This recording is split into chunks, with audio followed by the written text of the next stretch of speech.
pessoal, eu sou a Neuza Maria Bojiquian, estou mais uma vez aqui com vocês para apresentar, junto com o meu colega Felipe Loureiro, o programa Diálogos INEU. No programa anterior, o nosso colega Rafael Iores, professor da Universidade de Denver, no finalzinho da sua fala, ele trouxe para a gente umas dicas, né, de assim, uns insights sobre o que poderia estar acontecendo, né? Ele fala em complicadores muito importantes que estariam se somando às eleições, já, né, que a gente sabe, marcadamente polarizada nos Estados Unidos.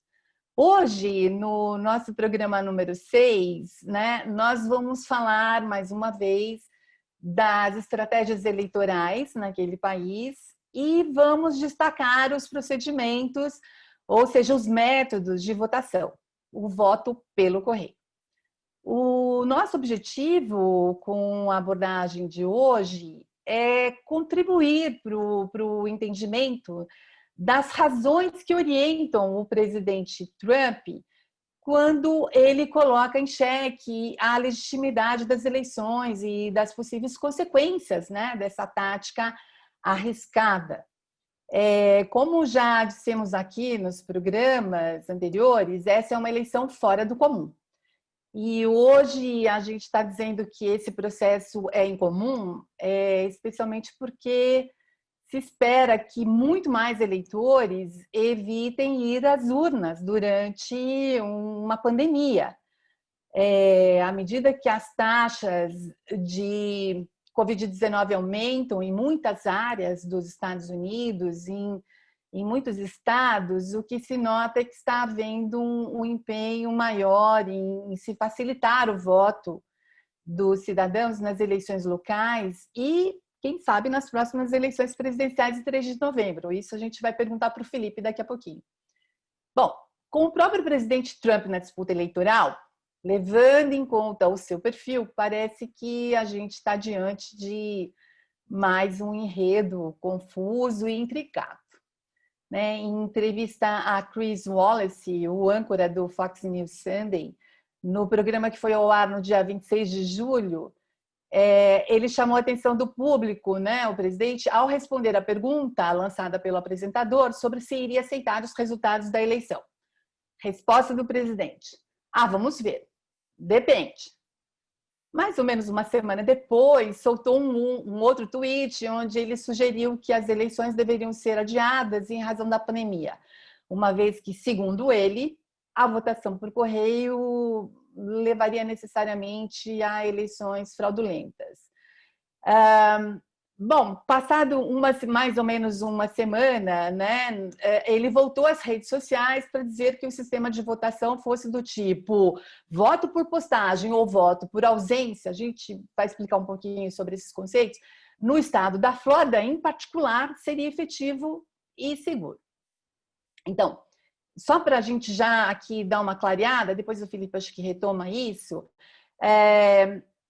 o que é, né, quando ele se referia à votação por correio, é mais um elemento complicador, né, porque muitas vezes os termos são usados de modo intercambiável, mas são métodos diferentes, né? Cada estado tem suas próprias regras para a prática da votação por correio e muitos ainda estão no processo de decidir como que vão lidar com a votação, né, nesse contexto. E ainda com diferentes termos sendo usados, isso pode significar uma dificuldade a mais, né? O Felipe vai dizer para a gente se concorda comigo ou não. Principalmente para o eleitor que não está habituado em descobrir o que cada opção significa. Eu vou aqui falar meio grosso modo, mas o chamado voto por ausência, ele é feito através do correio, onde o eleitor que não pode votar pessoalmente, né, por alguma situação, alguma circunstância, solicita uma cédula de ausente. Então, o correio vai ser o intermediador aí. E o voto por postagem é uma opção que se permite universalmente a votação por correio. Então, vai ser adotado pelo Estado e o correio também vai ser aí o veículo que vai promover isso, né? Ou seja, que vai efetivar isso. E aí eu estava vendo que tem um estudo produzido por uma organização que fica localizada em Berkeley, na cidade de Berkeley, né, na Califórnia, no norte da Califórnia.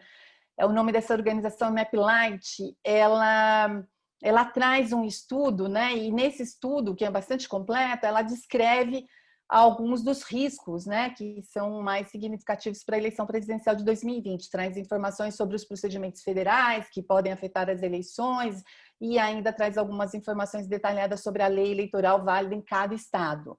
Entre 17 estados considerados pendulares, né, aqueles swing states que a gente já falou aqui, ou seja, todos os estados que não são considerados democratas sólidos ou republicanos sólidos, né, vamos dizer assim, para os fins da eleição presidencial. Então, eu vou fazer a pergunta aqui para o meu colega, né, depois de dizer tudo isso aqui que eu trouxe para vocês, para a gente dar essa introdução. Felipe, como os cidadãos norte-americanos devem votar em 3 de novembro? Será por correio? Responde aí para a gente sobre isso e traz para a gente as informações que você deve ter aí. Olá, Neuza. Olá a todos e todas, nossos espectadores e espectadoras aqui do Diálogos Ineu.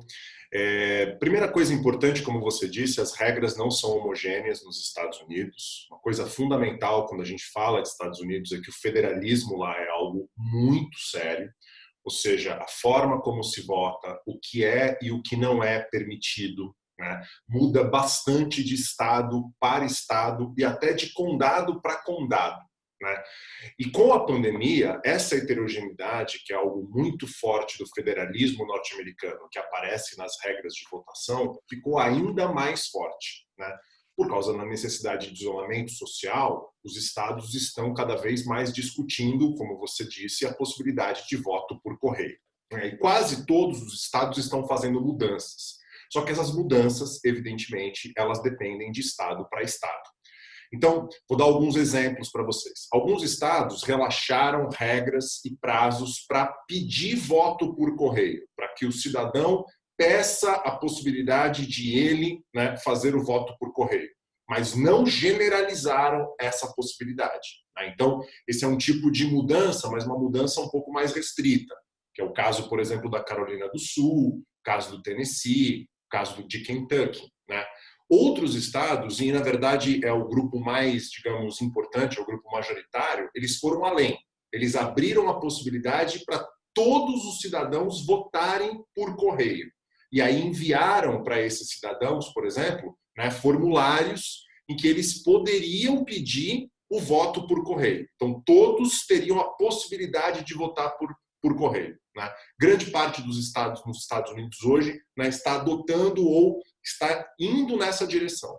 E há um grupo que é um outro ainda, que vai além, que na verdade não dá só essa possibilidade, como envia a própria cédula diretamente para a casa de todos os cidadãos. Que aí é um grupo, digamos, mais além, né? Ou seja, não apenas flexibiliza, não apenas permite com que todos os cidadãos votem por correio, como envia diretamente a cédula para a casa desses cidadãos, né? Que é o caso, por exemplo, de Vermont, o caso da Califórnia e o caso do estado de Nevada. Eu acho que seria muito interessante, a gente vai mostrar um mapa para os nossos espectadores e espectadoras olharem. O Washington Post ele tem um State Tracker, né, em que eles acompanham basicamente como é que está indo essa evolução da mudança das regras e da flexibilização do uso do voto por correio em cada estado. Né? E aí a gente pode perceber no mapa que está sendo mostrado, né, para todos e para todas, aí a gente percebe que há estados, né, os que estão com as cores mais escuras, em que essa flexibilização já é muito grande, normalmente envolvendo, né, o envio de formulários para todos os cidadãos ou até o envio de cédulas diretamente para todos os cidadãos. Né? E aos estados, que são os que estão aqui com a cor laranja, né, Texas, Missouri, Tennessee, Kentucky, que é o que eu citei anteriormente, que são estados em que há uma certa flexibilização, mas ainda está muito longe dessa generalização do uso do voto por correio, ou mesmo da possibilidade de todos os cidadãos demandarem voto por correio. Tá? Uma outra coisa importante, para além de a gente falar que o federalismo é muito sério e que, portanto, as regras mudam muito, A experiência do voto por correio também é muito heterogênea nos Estados Unidos, né? Então, tem estados nos Estados Unidos que já fazem isso há bastante tempo e que, portanto, têm bastante experiência para tratar voto por correio, que é o caso do estado de Washington, é o caso do estado de Colorado, é o caso do estado de Oregon, né? Mas a realidade é que a grande maioria dos estados, né, estava mais acostumada com aquilo que você colocou muito bem, né, que é o voto de ausente, né, dos cidadãos que não estão no estado e que, portanto, fazem o voto de ausência, o que eles chamam de absentee vote, né? E aí é um número, digamos, pequeno de cidadãos, né, que não estão no estado e que votam por ausência. A maioria, portanto, não está acostumada com uma votação em massa por correio, né? E o que a gente está percebendo agora é que esse movimento está ocorrendo, né? Ou seja, a gente pode falar que ainda há muita heterogeneidade nas regras estaduais, mas é inegável que o número de votos por correio nas eleições de novembro deste ano vai ser muito grande, vai explodir, né? Segundo o levantamento do próprio Washington Post, de 10 de agosto, né, só para vocês terem uma ideia, a maioria dos eleitores norte-americanos, 91 milhões de eleitores norte-americanos, vão poder requerer o direito de fazer voto por correio, né? Apenas 55 milhões, ou seja, 23, vão ter que ter uma justificativa para além da pandemia.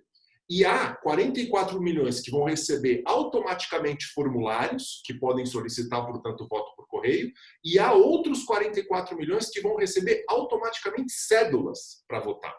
Então, a maioria absoluta dos eleitores nos Estados Unidos, apesar de toda essa heterogeneidade dos estados, vai ter o direito de votar por correio. E isso é uma coisa absolutamente inédita, né? E aí é óbvio, diante do fato de que grande parte dos estados não tem experiência com esse voto massificado por correio, a gente tende, né, a encontrar dificuldades, a gente tende a identificar problemas. E não precisa nem imaginar o que vai acontecer em novembro. É só a gente olhar para casos concretos que já estão acontecendo agora. Então, vou dar 2 exemplos para vocês, que estão ocorrendo nas primárias, né, de vários estados norte-americanos, por exemplo, entre os meses de julho e, inclusive, agora no mês de agosto. Em Nova York, por exemplo, houve primárias em 23 de junho, né?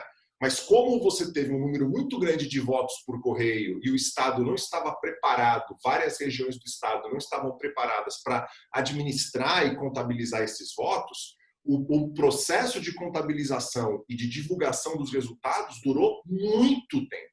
Demorou 6 semanas para que os resultados de algumas das primárias fossem divulgados, né? E isso gerou, evidentemente, críticas, né, e apreensões.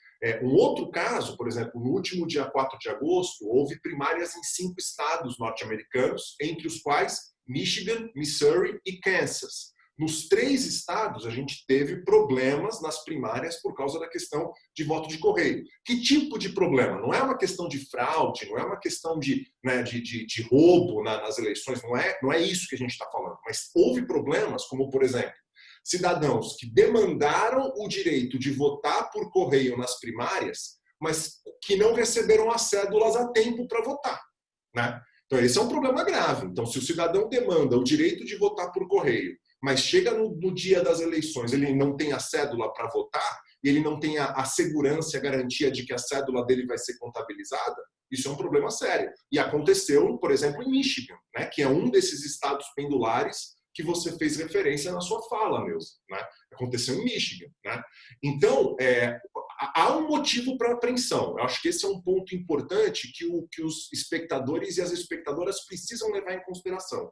Existe um motivo para apreensão, mas, a meu ver, esse motivo para apreensão, que tem a ver com essa massificação do voto por correio, da pequena experiência de muitos estados com esse voto por correio massificado, né, é algo real, mas, a meu ver, o motivo maior de apreensão está nas falas e nas atitudes do presidente Donald Trump. Ali é que me parece que o perigo é muito mais grave para a gente realmente identificar, né, dificuldades que podem ocorrer nas eleições de novembro deste ano. Então, Felipe, você coloca muito bem esse panorama aí, né? Você fala que existe concretamente problemas muito sérios e que precisam ser abordados, né? E eu vejo que muitos estados estão mesmo empenhados em solucionar esse problema, né? E tudo que a gente não poderia verificar nos Estados Unidos, eu estou falando dos cidadãos norte-americanos, é essa competição ou essa descoordenação, né, entre as esferas aí, as autoridades em nível federal e em nível subnacionais, né, os estados. Mas o que eu vejo, né, que aí acho que a gente vem acompanhando, são as falas e mensagens postadas pelo presidente Trump, né? Todo mundo aqui fica seguindo ele no Twitter para todos os dias ficar cada vez mais surpresos com o que ele consegue escrever ali, né? São verdadeiros mísseis às vezes. E essas falas e mensagens postadas pelo presidente Trump, elas estão sempre carregadas de críticas ao voto por correio. E quando a gente vê o problema concreto, né, a gente quase que fala, bom, mas ele tem razão, né? Mas o que é interessante é que, especialmente nos casos dos estados comandados por democratas, é que a crítica vem carregada, né? E que ele desautoriza, ele acaba colocando isso de uma forma muito ruidosa, né? Ele, por outro lado, ele faz questão de apontar que o estado da Flórida é um caso à parte, né? Segundo ele, o trabalho extraordinário de 2 governadores republicanos, né? O Ron DeSantis e o Rick Scott, que não por acaso são, né? São apoiadores, né? Mutuamente, né? E ele coloca, né, numa das mensagens deles, com esses governadores da Flórida, né, que implementaram políticas, né, de impostos baixos, tudo baixo, teriam construído um sistema de votação por correio de primeira categoria, né? E aí o estado, por exemplo, como Nevada, né, ele cita o nome, é conduzido por um governador democrata, né, o Steve Sisolak, não sei se é Sisolak o que fala, mas enfim, não estaria pronto, não está nesse nível de estado da arte, né, de excelência, com a infraestrutura de postagem, né? Supostamente, em muitos estados, os correios não teriam como atender a grande demanda de postagem, né? Isso na cabeça do Trump, e você coloca isso para a gente concretamente, né? Então, eu gostaria que você comentasse os discursos e ações do presidente Trump contra o sistema de voto por correio. Então, Neuza, você tem toda a razão com relação à Flórida, eu já vou fazer uma referência, né, especificamente sobre isso, mas antes de qualquer coisa, de qualquer discussão, né, o presidente Trump, mesmo antes de ser eleito nas eleições de 2016, ele já fazia acusações sobre a questão de fraude, né, de cidadãos que não seriam legalizados, que estariam votando, de estados, né, que não cobravam especificamente RG ou os chamados IDs corretos para permitir e ter a garantia de que são cidadãos legalizados no país que estão votando. Então, essas críticas, né, à fraude eleitoral, né, isso não é uma coisa nova, né? Eu acho que eu não tenho tempo aqui para esmiuçar, mas é fundamental a gente lembrar que logo depois de ele ser eleito em 2016, no início do mandato dele, ele já tuitou que ele só não ganhou no voto popular da Hillary Clinton porque milhões e milhões de imigrantes ilegais teriam votado nas eleições. Inclusive, ele criou uma comissão, né, para analisar e supostamente investigar fraude no processo eleitoral de 2016. Comissão essa que no início de 2018 foi demandada e não chegou, né, em nenhum tipo de resultado. Eu vou falar muito rapidamente sobre isso, né, o quanto todos os estudos, né, especialistas e trabalhos acadêmicos sérios, ou mesmo trabalhos envolvendo membros do governo norte-americano, dos estados, sobre esse tema de fraude, mostram que não há evidências, né, de fraude no sistema eleitoral norte-americano. O que você tem são situações específicas de incompetência, né, de falta de experiência, o fato de você ter um sistema muito descentralizado, com regras muito distintas, né? Então, de fato, há situações específicas de problemas, mas esses problemas não envolvem, na maioria absoluta dos casos, fraude, né? Houve um caso específico de uma eleição federal na Carolina do Norte, mas uma coisa muito específica. Na grande maioria dos casos não é uma questão de fraude e você tem os chamados pockets de incompetência, né? Mas o ponto que você trouxe é como o presidente Trump lida com isso. Então, acho que é muito importante ressaltar. Não é algo novo, né? Mas ele vem ampliando as críticas ao sistema eleitoral e está usando o voto por correio e a questão da pandemia como uma justificativa para deslegitimar ainda mais o sistema eleitoral norte-americano, especialmente de alguns estados norte-americanos. Então, vou dar alguns exemplos, né?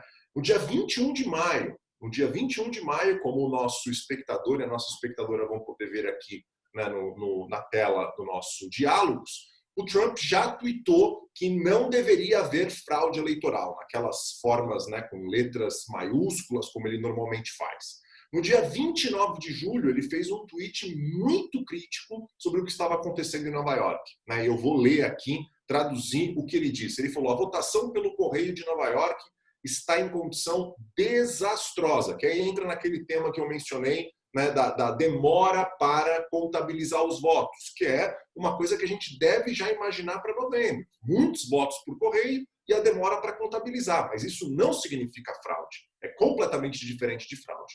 Então ele diz: a votação pelo correio de Nova York está em condição desastrosa. Os votos depositados há muitas semanas estão faltando, né?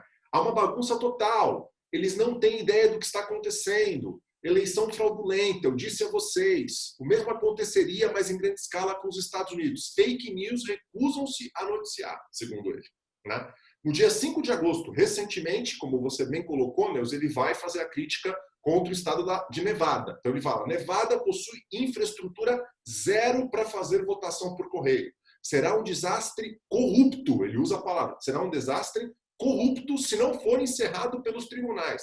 Levará meses ou anos para investigar. E aí ele faz o comentário sobre a Flórida que você muito bem colocou. A Flórida construiu uma ótima infraestrutura ao longo dos anos, com 2 grandes governadores republicanos. Flórida, envie suas cédulas, ele coloca, né? Todas as evidências, elas mostram que não há questão de fraude, é uma coisa realmente muito minoritária, a grande maioria envolve pockets de incompetência.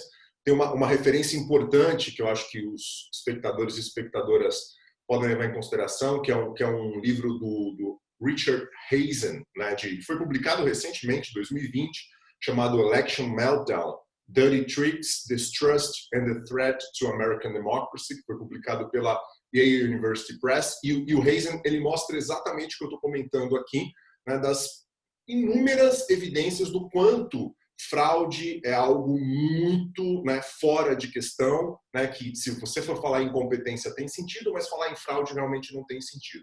Agora, o caso específico de Nevada, que o Trump fez uma crítica super dura com relação à lei de Nevada, é de fato polêmico, porque, de um lado, não apenas a lei que o governador de Nevada assinou recentemente envolve o envio de cédulas para todos os cidadãos, né, mas mais do que isso, cédulas recebidas 3 dias depois das eleições, elas vão ser aceitas, mesmo que elas não tenham a marca do correio, a marca da data de quando elas foram enviadas. Então aí tem muita gente criticando, e não apenas grupos de extrema-direita, né? Tem muita gente criticando, dizendo que é possível que um cidadão espere o dia da eleição, por exemplo, 3 de novembro, e coloque a cédula, né, no dia 4, e essa cédula chegue até 3 dias depois, como não vai precisar ter a marca, né, da data de quando ela foi enviada, você pode ter cédulas sendo contabilizadas mesmo depois do dia das eleições. Então, não há dúvida que há algumas polêmicas. O problema é a forma como Trump, nas suas falas, nos seus tweets, nas suas entrevistas, é a forma como ele verbaliza e critica, né? Esse que é a grande questão, né? E não é apenas uma questão de fala, né? Há também, né, Neuza, a questão de ações. O Trump, ele pratica ações que dificultam o voto por correio. Não é apenas uma questão de fala. Eu vou dar 2 exemplos aqui. A negociação no Congresso sobre o novo pacote de ajuda, né, que inclusive o Congresso, ou seja, o pacote de ajuda para os cidadãos norte-americanos por causa da pandemia, ele acabou, né, na última semana, na semana passada, e os democratas votaram já em maio um novo pacote, um pacote realmente bilionário, de 3 bilhões para manter essa ajuda, mas que envolve outras coisas. Os republicanos não chegaram a um acordo sobre como deveria ser a continuidade disso, apresentaram um projeto de última hora né? E acabou não tendo um acordo entre democratas e republicanos, e agora o Trump acabou de, né, no último sábado, no dia 8 de agosto, acabou de fazer ordens executivas para manter algum tipo de ajuda para desempregados, mas há vários questionamentos de economistas, advogados nos Estados Unidos dizendo que as ordens executivas que o Trump assinou seriam insuficientes. Mas o ponto que eu quero trazer aqui é que em todo esse debate sobre a negociação de um novo pacote de ajuda, os democratas bateram muito na tecla sobre a necessidade de os estados norte-americanos receberem ajuda do governo federal em dinheiro para garantir que esse voto por correio massificado seja feito com estrutura. Não tem como você fazer um voto por correio massificado se não tiver estrutura para tal, né? Tem que ter tecnologia, tem que ter, né, um correio muito bem estruturado, tem que ter funcionários treinados, né? Tem que ter um treinamento muito sério para garantir que não tenha disrupções. E isso custa muito dinheiro, né? E o Trump se nega a colocar nesse pacote de negociação com o Congresso, que a gente não sabe se de fato vai ter alguma coisa, uma lei que saia, dado que ele assinou ordens executivas, o Trump se nega a fazer algo nesse sentido. Então não é apenas fala, né? São ações. Falta de recursos realmente para os estados estruturarem esse sistema de votos massificado, né? E um outro exemplo de ação, essa é muito mais grave, né? Mais grave eu diria é até difícil, né? Mas é tão grave quanto pelo menos. Em maio de 2020, ou seja, meses atrás, o Trump nomeou um novo administrador geral para os Correios, né? Um indivíduo chamado Louis DeJoy, que é, na verdade, não só um grande aliado político dele, mas é um grande doador para as campanhas do próprio Trump, para a campanha de 2016 e para a campanha de agora, de 2020. Né? E o DeJoy, esse novo administrador do Correio, do US, né, Post Office, ele vem tomando decisões administrativas de enxugamento de gastos. Enxugamento de gastos que certamente muitos especialistas estão dizendo que vai levar a atrasos em entregas, né? Que é um dos problemas centrais. Como é que você vai votar por correio se você não recebe a cédula a tempo? Como é que você vai votar por correio se a sua cédula não chega a tempo para ser contabilizada, né? Então, muitos estão criticando, e não apenas democratas, mas mesmo republicanos que são anti-Trump, que são mais moderados, setores independentes, né, de accountability na sociedade norte-americana, estão criticando e dizendo que o DeJoy está sucateando os Correios propositadamente para criar uma situação de caos no governo, né? Então, não estamos falando, Neuza, apenas de falas, estamos falando de ações, né? E os exemplos que eu dei aqui mostram a gravidade da situação, me parece, né, para as eleições presidenciais que se avizinham.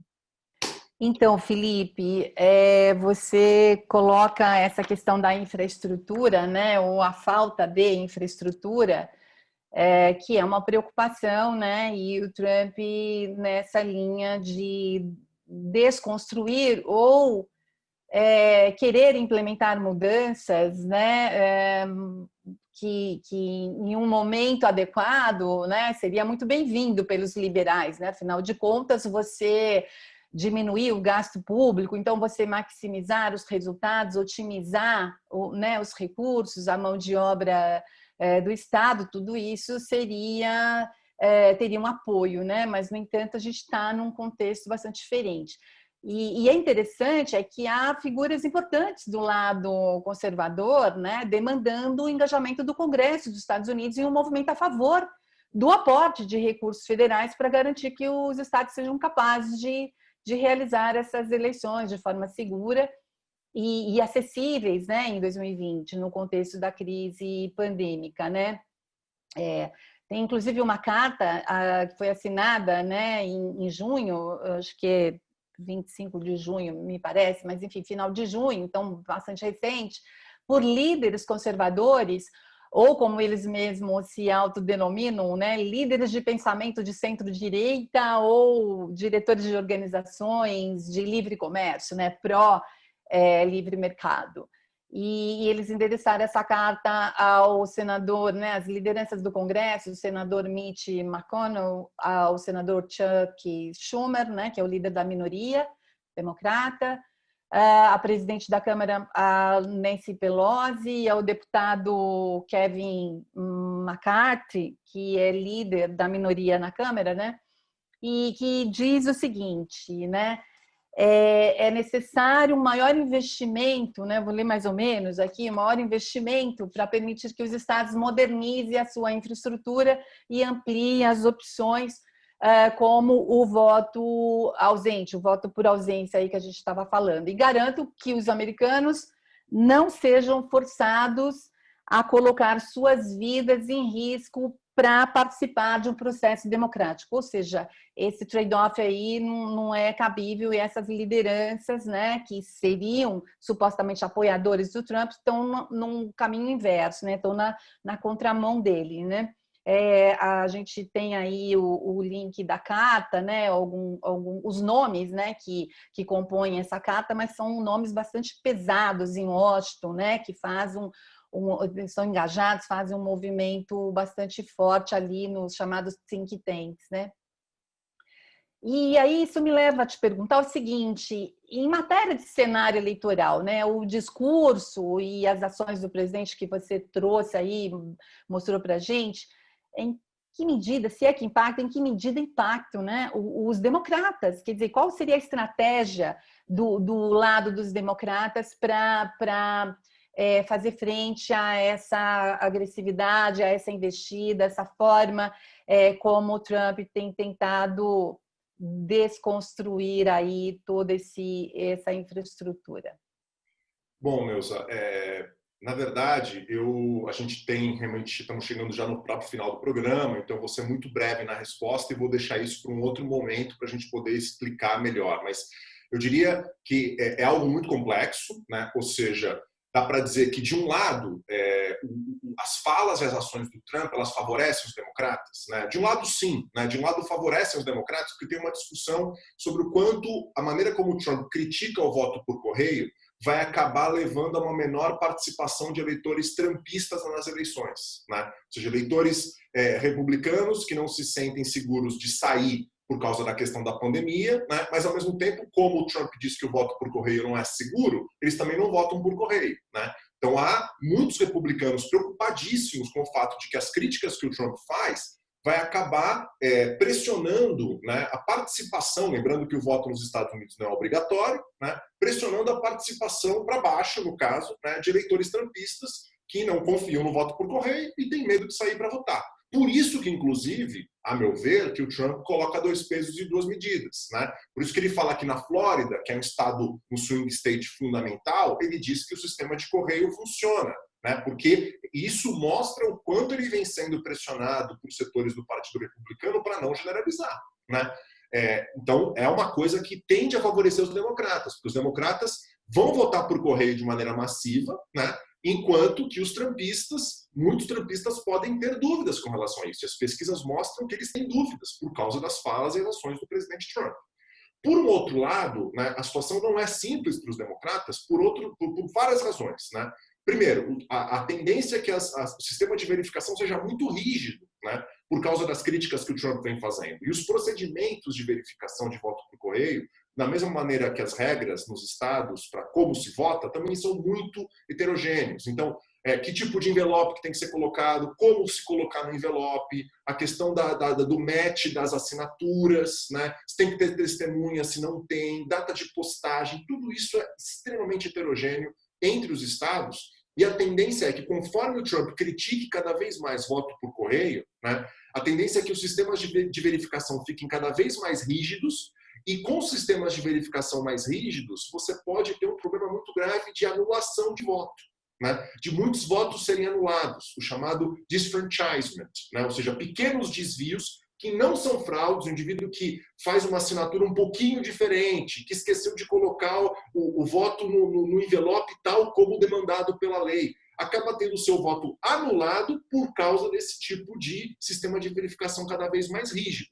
E aí, em casos de estados pêndulos, no swing state, se você tiver uma pequena diferença de votos e houver uma anulação de votos, e já que os democratas vão votar mais por correio, a tendência é que a anulação de votos por correio acabe influenciando mais os democratas, né? Então é uma situação séria. É um argumento, inclusive, que o Mark Elias, do Democracy Docket, né, que a gente está colocando aqui o link, ele escreveu um texto antes mesmo da pandemia, em janeiro de 2020, ele já colocava esse problema, né, de um sistema de verificação de votos mais rígido que tenderá a anular votos que são, em sua grande maioria, democratas. E nos swing states, isso é fundamental, né? Então, muito resumidamente, a gente vai ter tempo de discutir isso em outros episódios aqui do Diálogos, né?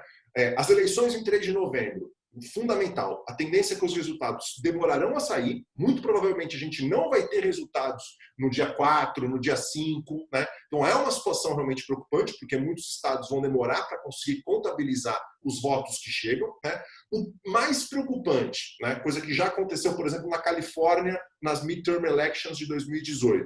A tendência é que os resultados iniciais sejam mais pró-republicanos, no caso pró-Trump, porque quem vota presencialmente é republicano, ou tende a ser mais, né, pró-Trump, e ao longo das semanas, conforme os votos por correio serão contabilizados, você vai ter uma mudança, né? E aí, é claro, isso pode gerar, como já gerou em 2018, nas midterm elections, né? Ou seja, você ter figuras como Paul Ryan, que foi o ex-Speaker of the House, né, na Câmara dos Representantes, dizendo que era muito bizarro, que na Califórnia os republicanos estavam ganhando e agora que está começando a contabilizar esses votos por correio, supostamente fraude, a situação está mudando. Então isso pode envolver batalhas judiciais, do jeito que o presidente Trump age, pode envolver uma enorme deslegitimação do sistema eleitoral, né? Então é uma situação difícil. A pergunta-chave que fica é, se o Trump perder, né? E eu acho que esse é um tema que a gente vai ter que discutir em outros episódios do Diálogos, com a eleição que é majoritariamente por correio em vários estados-chave, será que ele vai reconhecer a derrota? Né? E quais os efeitos para a democracia norte-americana se ele não reconhecer a derrota? E quais os efeitos para regimes democráticos em várias partes do mundo se o presidente dos Estados Unidos, né, numa das mais importantes e uma das mais longevas democracias, né, da história ocidental, não reconhecer a derrota? Né? Então, é realmente algo muito complexo, mas a gente deixa isso, né, para outros episódios do Diálogos. Ô, Felipe, a discussão aqui, a nossa conversa está muito boa, mas infelizmente tudo que é bom parece durar pouco mesmo, né? A gente vai ter que encerrar por aqui, mas pode deixar, viu? A gente vai ter muito ainda aqui para discutir nos próximos programas, os próximos números, né, do nosso programa. Bom, gente, eu mais uma vez agradeço a você, Felipe, e a todos que têm nos acompanhado por aqui, né? Que têm curtido os nossos programas. Eu espero sinceramente que tenham gostado desse aqui também e que nos deixem saber, né? Se vocês gostaram ou não, vocês já sabem como fazer isso. Então, continue com a gente. Nosso próximo programa irá ao ar no dia 27 de agosto. E até lá.